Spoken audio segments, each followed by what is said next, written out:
छोटे से गांव में एक गरीब परिवार रहता था। उस परिवार में रामू और उसकी बीवी सीता उसके बेटे चिंटू के साथ रहते थे। उसी गांव में एक तोता भी रहता था। उसका नाम था रघु। वो किस्मत का धनी था। जहां भी जाता वहां किसी भी चीज की कमी नहीं पड़ती थी। एक दिन रघु उड़ते उड़ते उस गरीब परिवार के घर गया। रघु सोचता है, अरे वाह, लगता है यहाँ आज बहुत अच्छा खाना मिलेगा। मैं पेट भर के खाऊंगा। वो एक कटोरी में रखे अमरूद देखता है। अरे वाह, अमरूद, मुझे तो ये बहुत पसंद है। मैं तो इसे पेट भर के खाऊंगा। रघु तोता अमरूद खाने ही लगता है।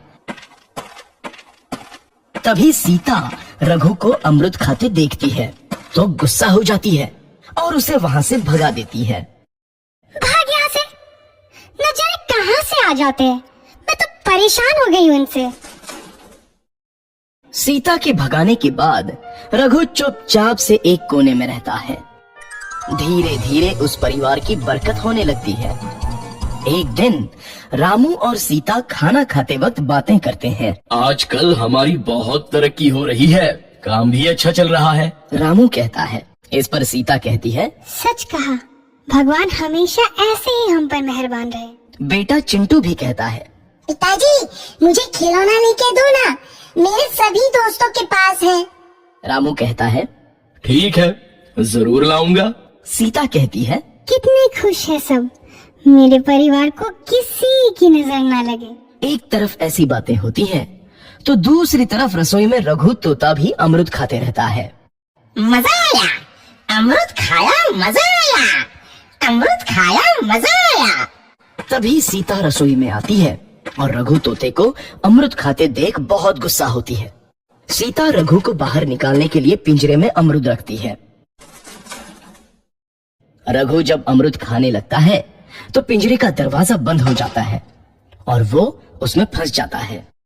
मुझे बाहर निकालो, मैं यहाँ फंस गया हूँ, मुझे बचाओ। अगले दिन सीता पिंजरा उठाकर बाहर दूर उस रघु को छोड़ देती है। रघु के जाते ही उनके घर आई बरकत धीरे धीरे कम हो जाती है। उन्हें बहुत घाटा होता है।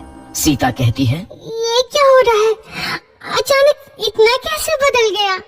अभी तक तो सब कुछ अच्छा चल रहा था। रामू कहता है, लगता है भगवान हम पर रूठ गए हैं। चिंटू भी कहता है, लगता है अब मुझे खिलौने भी नहीं मिलेंगे। और वो रोने लगता है और बाहर चला जाता है। कुछ दिन बाद रघु तोता फिर से उस घर में आता है। वापस आया, मैं वापस आया, अब मैं जमकर अमरूद खाऊंगा। रघु सीधा रसोई घर में चला जाता है और अमरूद खाने लगता है। कुछ देर बाद सीता रसोई में आती है और रघु को देख कहती है, एक तो घर में पहले से इतनी दिक्कत चल रही है और ऊपर से ये तोता मुझे और परेशान कर रहा है। सीता रघु को वहाँ से भगा देती है। रघु उड़कर किसी कोने में छुप जाता है। कुछ दिन बाद धीरे धीरे उस घर की बरकत वापस आने लगती है। काम भी अच्छे से चलने लगता है। एक रात जब रघु तोता अमरूद खाने जाता है तो पिंजरे में फंस जाता है। ये लोग आखिर चाहते क्या हैं? एक तोते को शांति से अमरूद खाने क्यों नहीं देते? मैं कौन सा चोरी कर रहा हूँ? बस अमरूद ही तो खा रहा हूँ। तभी रामू वहाँ आता है और पिंजरे में रघु तोते को देख उसे बाहर छोड़ देता है। ये तोता भी कितना जिद्दी है, बार बार वापस आ जाता है। जैसे ही रामू रघु को छोड़ देता है, अगले दिन से फिर से उनके घर की बरकत जाने लगती है। काम में घाटा होता है। किसी को समझ नहीं आ रहा था कि ऐसा क्यों हो रहा है। रघु तोता घर आता है तो अचानक बरकत आती है और जब रघु तोता को बाहर निकालते हैं तो बरकत चली जाती है। एक दिन सीता रघु तोते के घर आने और बाहर जाने की स्थिति पर नजर रखती है।